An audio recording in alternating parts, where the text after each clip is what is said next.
तो अभी आपके सामने जेईई मेंस 2023 एसएचएम का ये क्वेश्चन जिसमें आपसे पूछा गया है the maximum potential energy of a block executing simple harmonic motion SHM is 25 joules. A is the amplitude of oscillation at A by two the kinetic energy of the block is, और आपको ये option दिए हुए हैं 9.75 joule, 37.5 joule, 18.75 joule या फिर 12.5 joules. तो फिर यहाँ पर दोस्तों कहानी कुछ ऐसी है कि एक एसएचएम यहाँ पर हो रहा है जिसमें दोस्तों एम्पलीट्यूड आपका ए है, तो मीन से एक्सट्रीम के बीच में की दूरी जो है वो ए है, और आपको बताया हुआ है कि जो पोटेंशियल एनर्जी है मैक्सिमम जो है वो आपकी 25 जूल है। तब आपसे पूछा हुआ है कि ए बाई टू पे, तब आपसे पूछा हुआ है कि जो के ई है काइनेटिक एनर्जी है वो ए बाई टू पर कितनी है। तो आपको बताना है kinetic energy at half of amplitude कितनी है। तो फिर चलिए हम देखते हैं कि कैसे हम काइनेटिक एनर्जी यहाँ से निकालेंगे।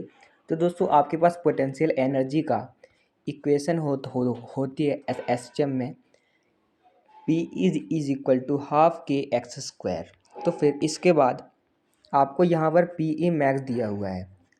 तो पी ई मैक्स दोस्तों तभी होगा जब आपका एक्स जो है वो distance from the mean position है वो मैक्सिमम होगा। और आप जानते हैं कि जो एक्स मैक्स होता है वो होता है आपका एम्पलीट्यूड जो जो जो कि मीन और एक्सट्रीम के बीच का डिस्टेंस होता है। तो फिर अब यहाँ से आप लिख देंगे P E is equal to half K A square. जब आप बात करते हैं पोटेंशियल एनर्जी मैक्सिमम की तब आपके पास आ जाता है हाफ के ए स्क्वायर। और एक और बात, क्योंकि वेलोसिटी में आता है एम वी स्क्वायर, तो हमें यहाँ पर एम लाना है, तो आप के को यूज़ करेंगे एम ओमेगा स्क्वायर।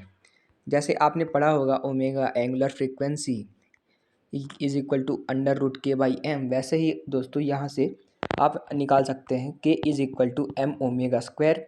आप दोनों साइड स्क्वायरिंग कर लीजिए और एम को वहाँ भेज लीजिए। तो फिर K is equal to M omega square को आपको इस इक्वेशन में पुट कर देना है। तो फिर जब आप हाफ के ए स्क्वायर में के को एम ओमेगा स्क्वायर पुट करते हैं तो फिर आता है आपके पास एम ओमेगा स्क्वायर ए स्क्वायर। और इस पूरे की वैल्यू के एम की मैक्स की वैल्यू आपको दोस्तों दी हुई है 25 जूल्स। 25 जूल्स आपको ये दिया हुआ है, तब आपको काइनेटिक एनर्जी पूछी हुई है। और दोस्तों काइनेटिक एनर्जी तो आप जानते हैं कि हाफ एम वी स्क्वायर होती है।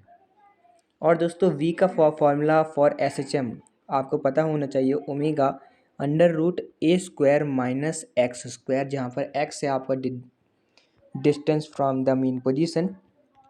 तो फिर अब आप यहाँ से वी स्क्वायर की वैल्यू निकाल सकते हैं दोनों साइड स्क्वायरिंग करके, ओमेगा स्क्वायर और यहाँ पर एक्स स्क्वायर और ए स्क्वायर जो है वो रूट में है इसलिए वो बाहर आ जाएंगे, a square minus x square multiply हो जाएगा ओमेगा स्क्वायर के साथ। तब आप पुट कर सकते हैं V square is equal to omega square A square minus x square को इस इक्वेशन में, K E is equal to half M V square में। तो हाफ एम और वी स्क्वायर की जगह ओमेगा स्क्वायर ए स्क्वायर माइनस एक्स स्क्वायर। तो और दोस्तों आपको यहाँ पर एक्स की वैल्यू भी दी हुई है, ये जो ए बाई टू है, तब आपको काइनेटिक एनर्जी निकालनी है तो आप एक्स की जगह ए बाई टू पुट करेंगे। तो फिर ए बाई टू जब आप पुट करते हैं तो फिर ये तो वही रहेगा omega square A square minus a by two का होल स्क्वायर। तो ये आपका हो जाएगा half m omega square A square minus a square by four, a square minus a square by four. तो फिर ये हो जाएगा 3/4 a square half m omega square into 3/4 a square.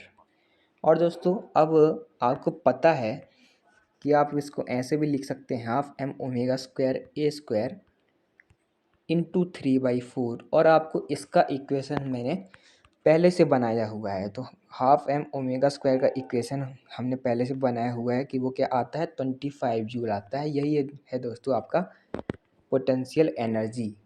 तो फिर अब आपके पास आ चुका है हाफ एम ओमेगा स्क्वायर यानी कि 25 into A square is equal to 25 into 3/4 kinetic energy max. तो फिर ये होगा दोस्तों 75/4 यानी कि 18.75 जूल्स। तो फिर ये आपका सही आंसर हो जाएगा 18.75 जूल्स। तो आपका सी ऑप्शन करेक्ट हो जाएगा। तो आई होप आपको वीडियो पसंद आया होगा। अगर आपको वीडियो अच्छा लगा तो चैनल को सब्सक्राइब कीजिए और इस चैनल को शेयर कीजिए, क्योंकि हम इसमें फिजिक्स के और केमिस्ट्री के और बायोलॉजी के जी या नीट के PYQs सॉल्व करते रहते हैं। Keep learning with Abhinav.